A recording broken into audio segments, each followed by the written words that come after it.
Okay. Hello and welcome to Straight Talking with Kelly. This is my new podcast that is focused on bringing you some of the most creative, talented, and intelligent people from various industries. Today, today I have Shelah Moody. Shelah is a Bay Area-based entertainment reporter and a music historian. She is a former San Francisco Chronicle reporter and podcaster. She currently works as a consultant for two digital music platforms, which is Streetwise Radio and Island Stage Magazine. During the pandemic, she launched a monthly Glow Up series, video chats with musicians and influencers. So welcome, Shelah. And Thank you, Kelly. Thank you so much, Kelly. I must tell you guys, Shelah is actually at the airport right now. She's on her way out somewhere, as always. So you might hear some airport stuff going on behind her. So just ignore that because I had to grab her how I had to grab her. Okay, so Shelah, it is a pleasure having you as my second guest on my new podcast, Straight Talking with Kelly. So I have known you for more than 10 years and we have done some incredible things together, but I don't remember how we met. How did we meet? First of all, Kelly, thank you so much. I'm so honored to be the second guest on your show, and congratulations on your new platform. How we met was almost by coincidence. My dear friend Colleen, who's passed, she was a senior writer at the San Francisco Chronicle in the business department, and we sort of bonded because as writers and part-time editorial assistants, we were both kind of marginalized. We weren't considered like as important to the paper as the star reporters. We did all the grunt work. So we bonded because of, a shared history of having to meet deadlines. One day I was working and she came up to me and she said, Shelah, I have a class with the most amazing woman. Her name is Kelly Armstrong. Can you come tonight? And I said, I'm really tired. I don't think I could do it tonight. Maybe some other time, right? And then Colleen said, she's such a door opener. The one word I would use to describe her is a door opener. And so I know she did it because you were African-American and she thought that I could benefit from learning from a sophisticated woman with a lot of style who is, intelligent and a professor. So when I finally did go into the class, I found out that you were an image consultant. Wow. So I'm thinking, wow, I need a makeover because the dress code at the Chronicle was extremely relaxed, San Francisco style. It wasn't like the East Coast. People didn't wear suits or ties, heels and pearls. You wore sweatsuits. One of the senior editors came to work in his bike suit. It was a very relaxed environment. Nobody dressed up. So from your image class, I learned that you don't dress for the kind of job you had, you dress for the kind of job you want. And I wanted to become a full-time reporter. So Kelly, I participated in a class and she helped me take my fashions to a whole new level. And I felt more confident too, being made over. That's beautiful. That's beautiful. What a journey we have. And then we also did stuff in the music industry together. Yes. Okay. So after I met you through the image consulting class, you referred me to the Recording Academy and began to invite me to cover events. So the first Recording Academy I covered was a Twista, the rapper Twista, the fastest rapper. Oh my God, I remember that. And that was at the Cow Palace during a car show. And that way I began to learn about the Recording Academy. And before then, I didn't know it was possible for non-musicians like myself to join. And so you actually directed me and guided me into becoming a member myself of the Recording Academy. Oh, that is so beautiful. Girl, we have had a journey. Yes, and you also, I didn't meet Jimmy Jam that day, but because of you, I got to ask Jimmy Jam a question when he came to San Francisco for a lecture, and he shouted out Kelly Armstrong. I said, oh my gosh, Colleen was so right. She doesn't know what connection she made. I miss her so much. I miss her. Me too. I miss her. She's watching us. Yes, indeed. Indeed. So Shelah, you come from a musical background. Your dad, Ed Moody, was an acclaimed pianist. Do you play any instruments? No, my dad was composer, a jazz musician. He grew up in LA. He's original, LA musician. I mean, complete LA style. So he studied under some of the great piano teachers there in Los Angeles. His mother was an immigrant from Belize, and she cleaned houses, cleaned restaurants, cleaned anything to give him piano lessons. So he was a striver. So he worked and worked and worked and, established himself on the jazz scene. And then when he got married to my mother, and he got all excited about moving the family to Las Vegas. Well, unfortunately, she had an aneurysm and passed away when I was 2 months old. So he took my grandmother, his mother, myself, and we settled in Las Vegas, where he had taken a gig with Ink Spots. I don't know if people might remember an old school singing group. You know called what, Ink Spots. girl? They got Google. They can look up the Ink Spot. Right. So there I was, in Las Vegas. And do I play an instrument? He actually tried to teach me piano. He was the composer of lots of songs. Afro-Brazilian was his favorite type of music, and bossa nova. Oh, he was a bossa nova fanatic. He tried to teach me piano. It's hard for parents to really teach you anything because they get frustrated and you're their kid and everything. So I wish I'd kept up with it. One day, though, because of my dad's teaching, I went to the piano and taught myself a Natalie Cole song. And we'll talk about Natalie later. Yeah. Absolutely, because I know your story with her. Yeah. Okay, so now tell me this, Shelah. We spoke a little bit about your time at the Chronicle, but talk a little bit more about like some of the people that were there, because I know you interviewed Mary Wilson, and then I want to give you. Go ahead and tell me a little bit about that first, and then I'll come back. Oh, yes. Well, I got in the Chronicle through the back door. I started out in the basement taking newspaper subscriptions, and I was persistent. I had a degree in journalism and a master's degree in ethnic studies, so I just kept asking people, how do I get up there to the third floor where all the writing is? How do I get up there? And so I just kept asking people. And so one day I saw a former colleague of mine. This is why networking is so important. I saw a former classmate of mine from San Francisco State. She was a reporter upstairs. I said, Cece, how do you get up there? I want to get up there where you are. So Cece referred me to Linda, and that was during the season when they were hiring editorial assistants. So I applied and as an editorial assistant. And once I got there, I was sorting the mail and whatnot, and I began to shout to everybody who could hear, hey, look, I'm a writer. That's really what I am. One day somebody listened and assigned me a season of sharing story about, the people who had sad situations and were able to bring themselves out of poverty or bad circumstances due to donations.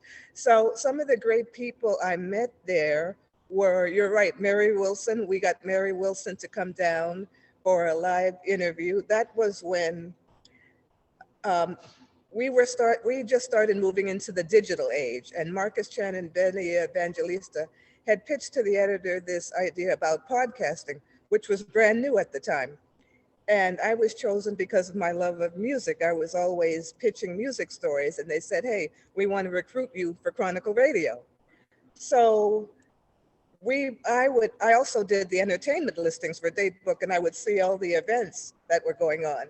So I would grab the events. Oh, Mary Wilson, I'd love to interview with her. So I pitched it to the podcasting department. I thought we were going to do it on the phone. To my surprise, her PR person wanted her to walk into the Chronicle.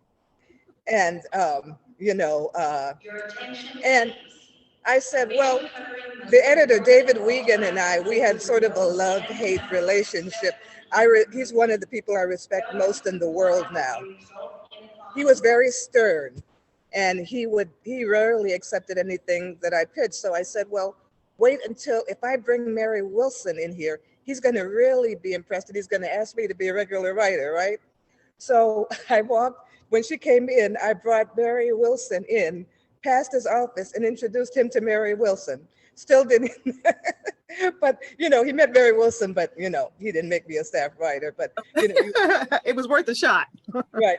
So, but when the teaching point is when she saw me, a Black woman, she was so excited to see me, another Black woman there working in position of power there. I mean, whatever little power I had, a position of influence. She was so excited, and she told me, she said, "I'm so glad that it's you."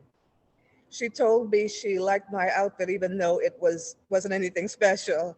And I'm all, wow. The next time I was asked to go down to a hotel downtown and interview Diane Carroll for the podcast. Oh my, I had worshiped her all of my life. And so I get there and I'm waiting for her to start, and she's fiddling with the, little lipstick thing. She said, "I can't get this open." She doesn't really see me at all. She's looking around. "I can't get it open. I can't get it open." And I reached over and I took it and I opened it and I handed it back to her. She said, "Wow, what do you know? A little girl could open it and I can't." And I said, "Thank you, Miss Carroll. I'm in my 40s, but thank you for calling me a little girl." And so she, we just had the best time. And she again told me that I, was an intelligent and well put together young lady. I think that was after our makeover. So, and the other people that I've been able to bring into the Chronicle, people that you referred to me, Jackie Harrison. Let me give you my praise on that one, because that is, I think, a very proud moment for me and for you. Yes. Jacqueline Hairston, who is a musician, an educator, and she's also the keeper of the Negro Spirituals. Yes. And she won the Jefferson Award in 2007. And I had nominated her for that. And all of her friends were rallied around that to make it happen. And then I reached out to you and I said, "You gotta hook this girl up with something." And you blew it up. Your article was the front page of the Chronicle that day. Wow. And that got her so much attention. And like 2 years later, because of that, she was invited to Carnegie Hall to play. Wow. And then, there were other things that happened to her along the way. So I'm also going to reach out to Jacqueline and interview her as well, because she means so much to me. She definitely is somebody that our community should know about and that we should be lifting up at all times. So anyway, thank you for what you did for her. And that's a perfect example of Black women and women in the music industry lifting each other up. We didn't know what was going to happen. I got a call from you. I said, "Why not? Let's do it." You came with Jackie. You said, "Why not? Let's do it." Jackie had to be willing to do it, and, she just lit up the bubble. So it was a collaboration between all. Yeah. And what you had said earlier is so key, because networking, people call me the networking queen, and I never think of myself as a networker. I just know people gravitate to me. Right. Even when I'm not trying to be gravitated towards. It's like, my daughter I'm in Safeway and she's like, "Mommy, do you know these people?" And I'm like, "No." She said, "Well, why are you having 2-hour conversations with them?" And I'm like, you know what? I don't know how to answer that. But networking is key. So I'm so glad that, you brought that up, because that's basically what our relationship has been like. You and I have back and forth network with each other on different things. Yeah. So here's another question I have for you. Shelah, because I know you have been involved in the music scene in the Bay Area for such a long time, and I don't really think people know that you are the silent giant that you are. They don't know that you can get a story out. I mean, you've worked with the Marsalis brothers, and I can't even name half the people that you've worked with. So tell me this.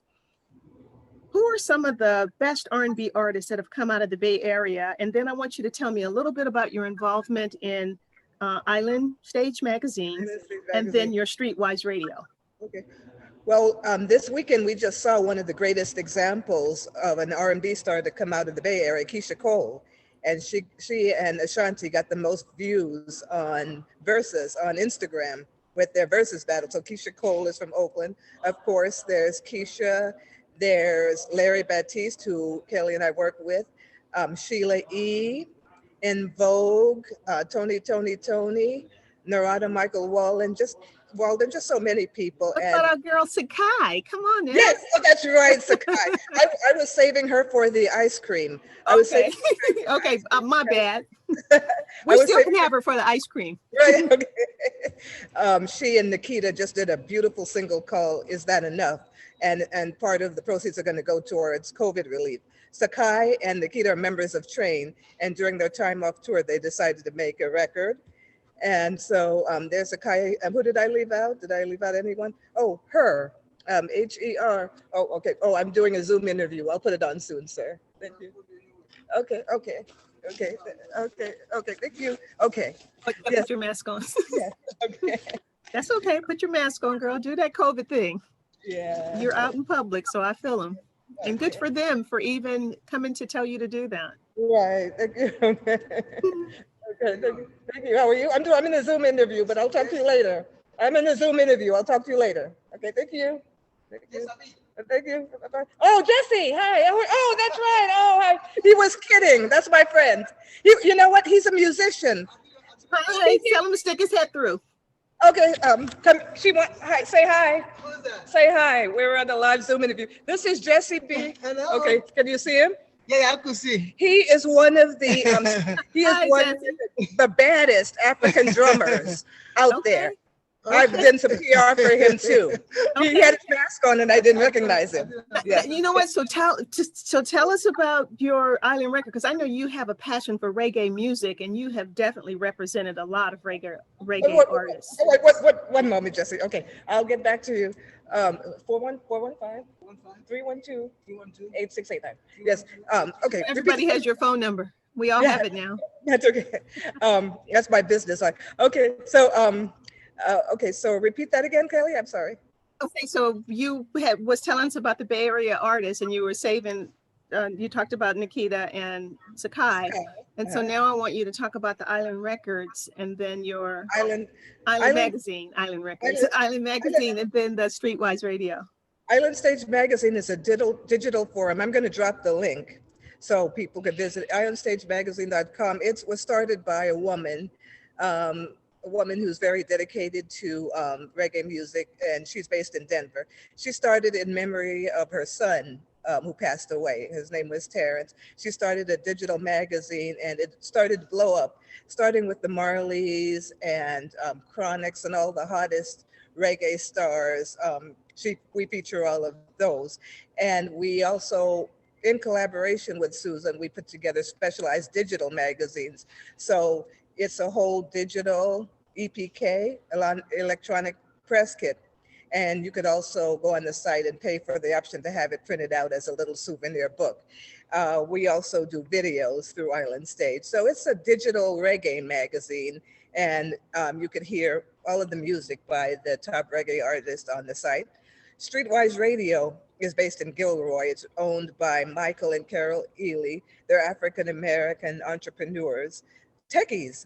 So in their spare time, they have a courier service. So they launched a radio station in about 2009 and recruited me as one of the reporters in 2009. And we do a lot of R&B acts, Peebo Bryson, Maxie Priest, Tony. Most of the achievers in the Bay Area you could find on Streetwise Radio. Okay, very nice. So now tell me this, what strategies do you use to continue to stay on top of the things within your industry? Oh, you froze on me.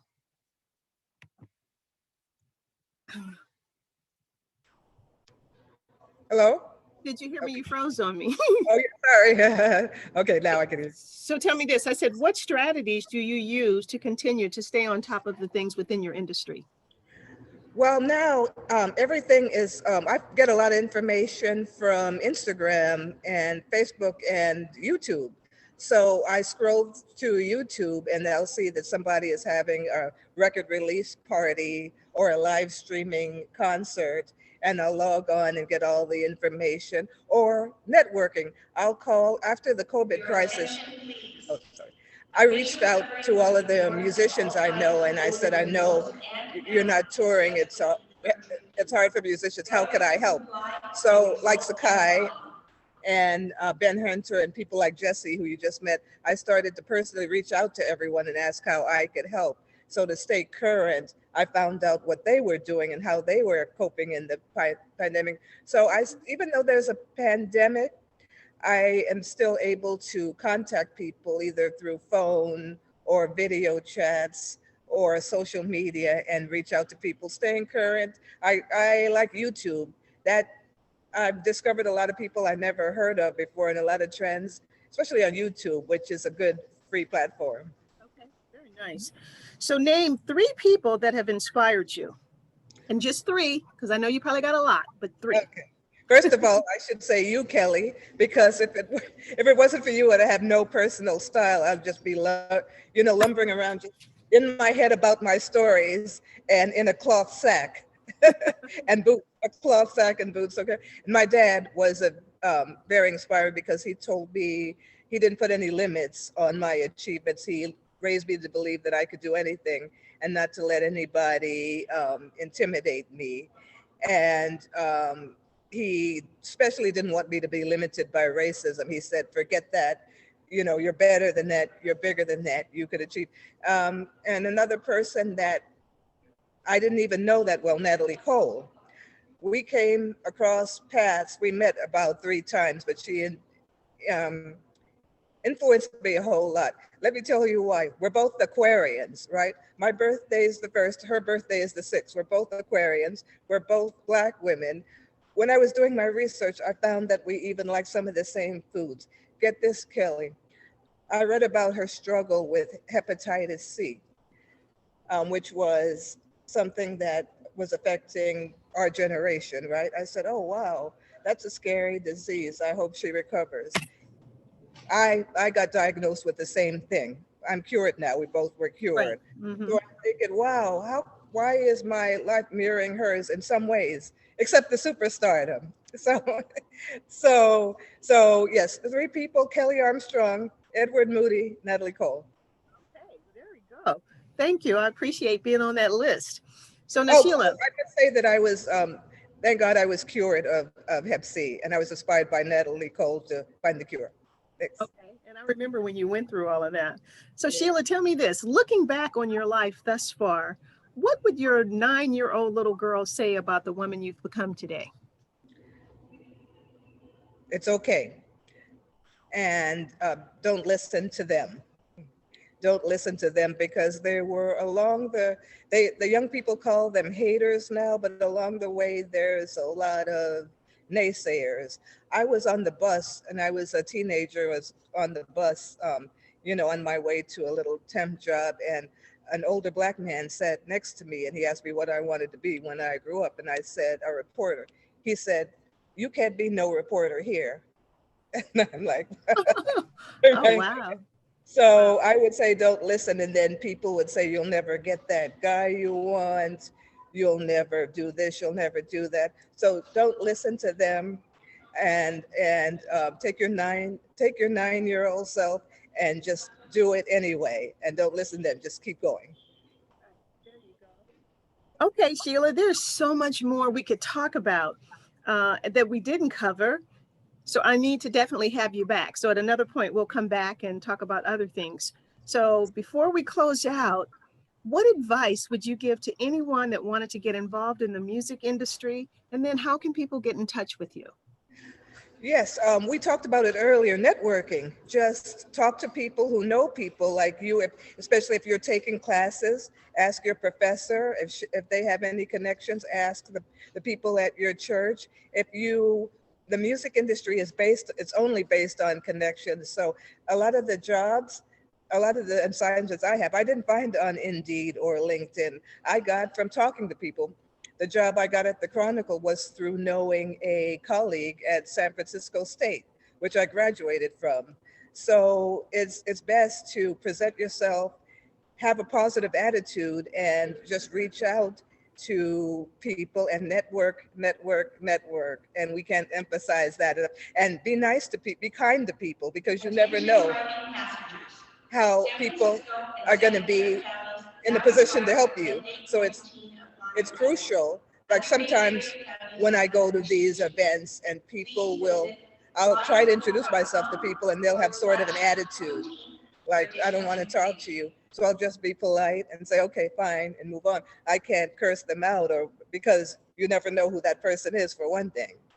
Like at the Grammy Awards, I ear hustled and I found out this gentleman worked with Wynton Marsalis. And I was like, oh, hey, I just got off a project working with Ellis and Delphio, and I ran over excited to talk to him. He's like, You didn't want to hear it. And then I asked him for a business card. I said, oh, I think I'm out. Okay, well, fine. Thank you for your time, but move on. And don't let disappointments stop you. And I'm still learning that. Just keep going, keep networking, and keep being positive. I have to remind myself, especially with the positivity and the pandemic, I have to keep reminding myself, stay positive, keep going, and network. And just like you do, reach out to people. You call, reach out to people through social media, text, email, call, whatever it takes. But music industry contacts for what you really want to do can't be found on a job board, at least not yet. Right. That's definitely something introduce yourself, like you said. And if people don't want to reach out or respond back, you know what? That's okay. Someone will. Right, right. Right. So how can they be in touch with you? The website for Island Stage magazine is www.islandstage.com, and I'm going to get the correct link for Streetwise Radio, and it's streetwiseradio.blogspot.com, and I'm going to put these links in the chat.